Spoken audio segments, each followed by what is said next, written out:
പ്രിയപ്പെട്ടവരെ, ഞങ്ങൾ team MDF Calicut അന്താരാഷ്ട്ര വിമാനത്താവളത്തിൻ്റെ റൺവേ 28 28ൻ്റെ അഭിമുഖമായിട്ടാണ് ഉള്ളത്. ഇവിടെ രക്ഷാപ്രവർത്തനം നടന്നുകൊണ്ടിരിക്കുകയാണ്. പിന്നെ ഈ വിഷയങ്ങൾ നിങ്ങൾക്കെല്ലാം അഭ്യുതകാംക്ഷികളെയും MDFൻ്റെ സേവ് കരിപ്പൂർ അനുഭാവികളെയും അപ്ഡേറ്റ് ചെയ്യാൻ വേണ്ടിയിട്ടാണ് ഞങ്ങളിപ്പോൾ ഇവിടെ എത്തിയത്. ഈ കരാർ കംപ്ലീറ്റ് ചെയ്യേണ്ടത് 19 മാസമാണ് അവധി. 10/2/2024 കരാർ കൊടുത്തത്. 28/9/2025 കരാർ അവസാനിക്കും. 323 കോടി 98 ലക്ഷം രൂപക്കാണ് ഗവാർ കമ്പനിക്ക് കരാർ നൽകിയിട്ടുള്ളത്. പക്ഷേ ജോലി വളരെ സ്ലോ ആയിട്ടാണ് ഇതുവരെ നടന്നു വരുന്നത്. ഇപ്പോഴും ഒരു 5%, ഒരു 10% കൂടുതൽ പ്രവർത്തനം കഴിഞ്ഞിട്ടില്ല. ഉടനെ തന്നെ ഈ പ്രവൃത്തി കഴിയണം. അതിനുവേണ്ട എല്ലാവിധ സമ്മർദ്ദങ്ങളും, രാഷ്ട്രീയ സമ്മർദ്ദങ്ങളും സാമൂഹ്യ പ്രവർത്തകരും ഇടപെടണമെന്നാണ് നമുക്ക് പറയാനുള്ളത്. ഇങ്ങനെ പോവുകയാണെങ്കിൽ കരിപ്പൂർ ഇനിയും തകർക്കപ്പെടും. ഹജ്ജ് എംബർക്കേഷൻ അടിച്ചുമാറ്റപ്പെടും. കരിപ്പൂരിലെ മറ്റ് സർവീസുകൾ ഹൈജാക്ക് ചെയ്യപ്പെടും.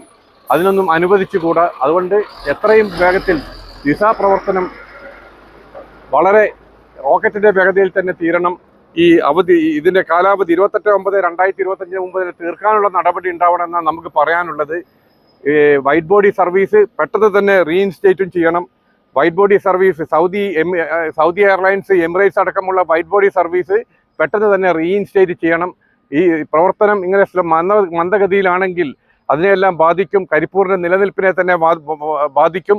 ഇവിടെ ഒരുപാട് ജനപ്രതിനിധികളും MP-മാരും MLA-മാരൊക്കെ ഉണ്ട്. അവരെന്താണ് മൗനം?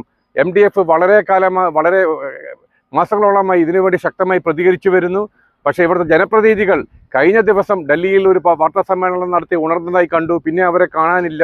എന്തായാലും കോഴിക്കോട് MP രാഘവനും അതുപോലെ മലപ്പുറത്തെ ജനപ്രതിനിധികൾ നാടകം അവസാനിച്ച് ആത്മാർത്ഥതയോടെ ഈ വിഷയത്തിൽ ഇടപെടണമെന്നാണ് നമുക്ക് പറയാനുള്ളത്. നന്ദി, നമസ്കാരം, ജയ് ഹിന്ദ്, താങ്ക് യു.